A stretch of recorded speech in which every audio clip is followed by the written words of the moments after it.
Good evening, everyone, and welcome to a night of spine-tingling terror. Tonight, we journey deep into the heart of the wilderness to share some of the most horrifying camping tales ever told. Prepare yourself for a night of fear and suspense as we uncover the dark secrets lurking in the shadows. So pitch your tents, gather close, and let the nightmares begin. I live in the Arctic part of Canada, currently in the capital city of my province. As a kid, I was raised in the woods, mostly by myself, and I know what's normal in the forest.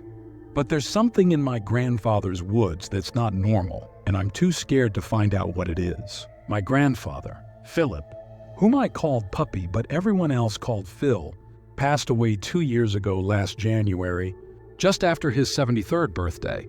He had been in a care home for the last 3 years. But the last few months were the hardest. He was my best friend when I was a little boy. A huge man with a big red nose, no hair, and brilliant sapphire blue eyes. He dressed well and loved the color pink. He constantly wore pink and even painted the inside of his house, which he built himself, pink. Philip wasn't my blood grandfather. That was Duncan, who ended his own life in '74. I never met Duncan, but he's not really part of this story.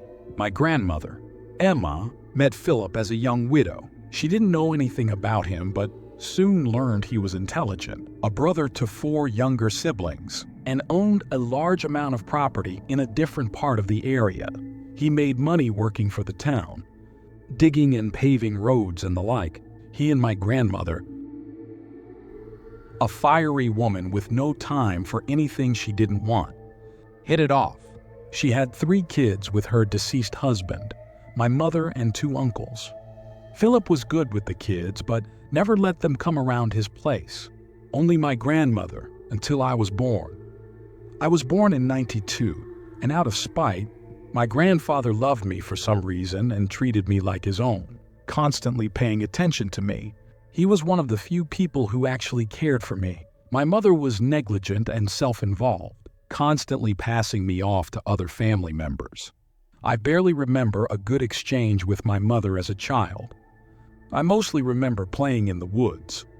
My grandfather and grandmother never married, and my grandfather never had any other marriages or children.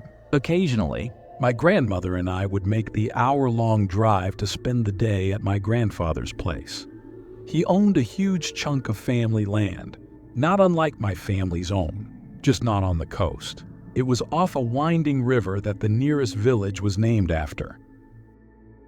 The original family home had been swallowed up by a massive flood after my grandfather inherited it as a young man. The family home is still underwater, having collapsed long before I ever had a chance to see it. Instead, my granddad built a new home and a few maintenance properties around it, leaving the new lake where it stood and letting the old homestead fall into the water without speaking about it.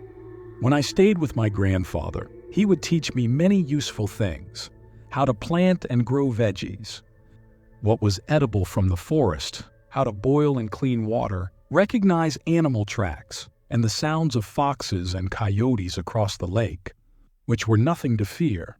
He taught me about the different types of trees, how to raise chickens and pigs for food, and to treat them with respect. He also warned me about the eerie, gut-wrenching scream of birch trees in the wind, and if the wind wasn't blowing and I heard it, to go home right away. He said the smell of rotting meat meant danger, and to never stay up past dark, especially near the camp or on the surrounding trail. The old rusty sauve in the oak tree, so old it had grown into the branches, was for protection. I've outlined my grandfather's property on a Google satellite image to explain a summer when I was 7 years old. He owned all the woods between the roads you see, as well as many acres surrounding it. The neighbors, outlined in yellow, were always strangers to me. I never knew the constant revolving door of people renting the property. No one ever stayed more than a few months. Many lost pets over the years, often finding dogs after coyotes got them, sometimes left in trees or on doorsteps, or in the backs of cars in my grandfather's car graveyard. The blue property belonged to my grandfather's only nephew, Kenneth, a normal guy with a wife who was an elementary school teacher a few towns over. They weren't often home as they had no children. This is my grandfather's property, including his home and the walking trail to the camp, as well as many acres surrounding it. The neighbors, outlined in yellow, were always strangers to me. I never knew the constant revolving door of people renting the property. No one ever stayed more than a few months. Many lost pets over the years, often finding dogs after coyotes got them, sometimes left in trees or on doorsteps, or in the backs of cars in my grandfather's car graveyard. The blue property belonged to my grandfather's only nephew, Kenneth, a normal guy with a wife who was an elementary school teacher a few towns over. They weren't often home as they had no children. This is my grandfather's property, including his home and the walking trail to the camp, which was off the main property. This is the camp property, including the pet graveyard. The summer I turned 7 in '98, my mother decided to drive out to my grandfather's without asking if he was there. She'd never been to the property and got lost several times trying to find the McKay Road. She finally arrived, and I remember my grandfather being completely startled by our appearance. I had never been there without my grandmother, who was out of town and unable to look after me. But my mother left me with my granddad without a second thought. Night was falling, and my grandfather was nervous. The only way I could describe it. It was a remarkably still summer night, but he was agitated, chasing the chickens into the barn, locking the cats in the shop with the yearling pigs we'd been raising. I watched him through the mudroom window, standing on tiptoes, stopping occasionally to wipe his forehead with a handkerchief, sweating in the dull, thick summer heat. I remember hearing the rising cries of the peepers and bullfrogs from the lake, becoming cacophonous and the only thing you'd hear that summer with the clean air. I loved that sound more than I can admit. It still brings back good memories.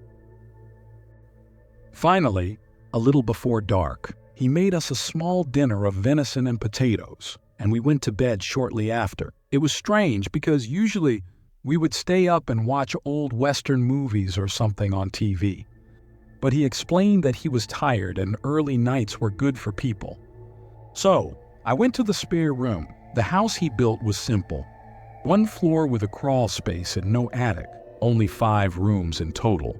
A mud room with a large washing tub and an ice box, the only door to the outside, opening into the kitchen, leading into an open-concept living room. From the kitchen, there was his bedroom, a small bathroom, and the spare room almost in a T-shape with the bathroom at the axis and the bedrooms on either end. There were a few windows, one in his room facing the front porch, one above the bed in the spare room, and another along the bed's left side.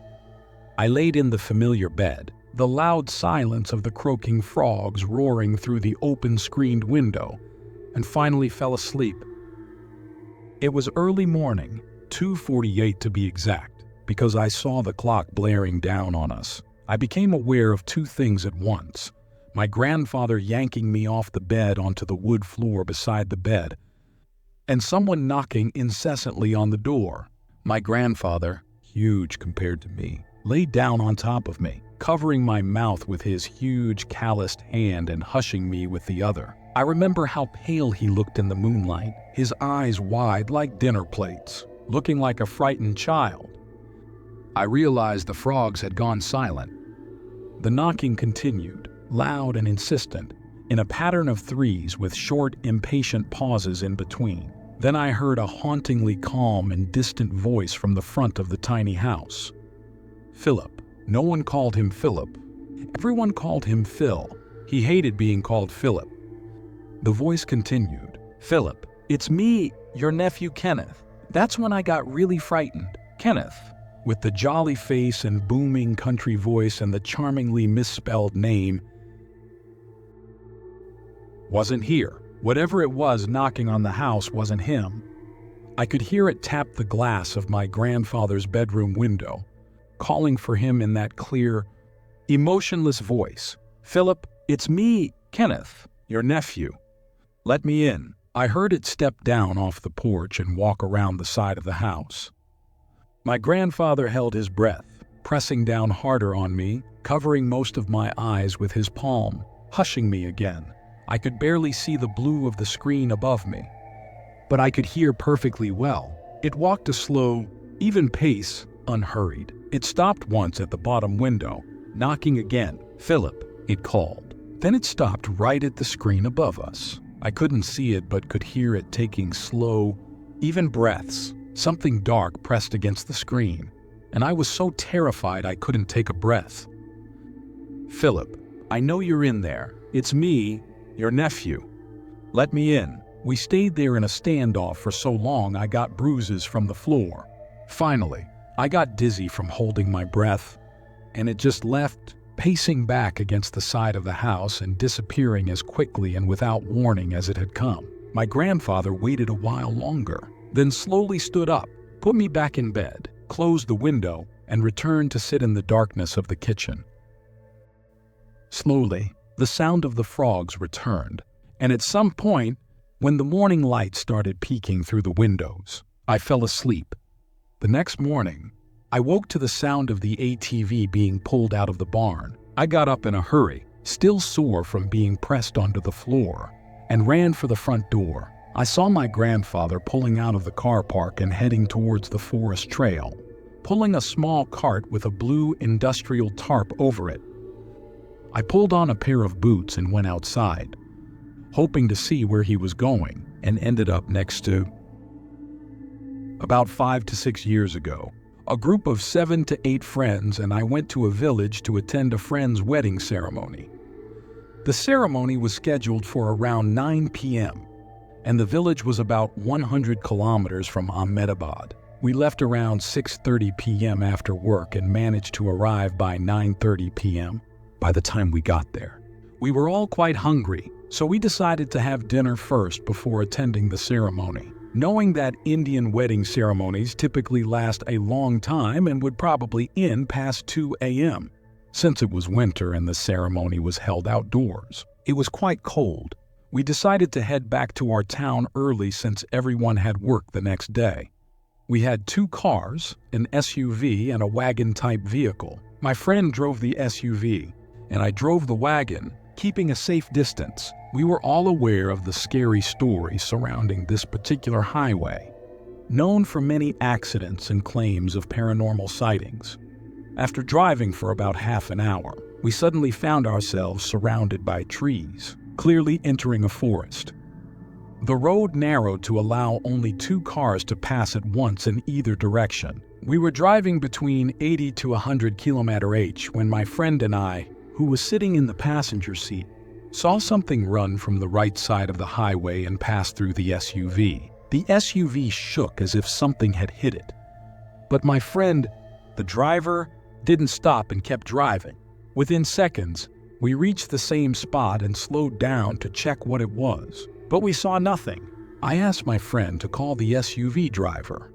He handed me the phone, and I told him not to stop the car. We would stop at the next circle and have some tea. In 20 minutes, we reached the circle and started discussing what had happened. I asked the SUV driver what he saw. He said he didn't know, just that a cat appeared out of nowhere and hit the car. My friend and I exchanged strange looks and told him what we saw: a lady running towards the car and passing through it. When we reached the spot, she was gone. A dead silence fell over us as we looked at each other, unable to explain what we had just witnessed. What was strange was that we saw a lady while they saw a cat. Later, I did some research on Google and found out that the highway is said to be one of the most haunted places in Gujarat. Hey everyone, thank you so much for tuning in. I hope you enjoyed tonight's spine-chilling camping tales. Your support means the world, and I can't wait to bring you more heart-pounding horror stories soon. Stay safe, stay curious, and until next time, keep the campfire burning. Like and share this video, and don't forget to subscribe the channel.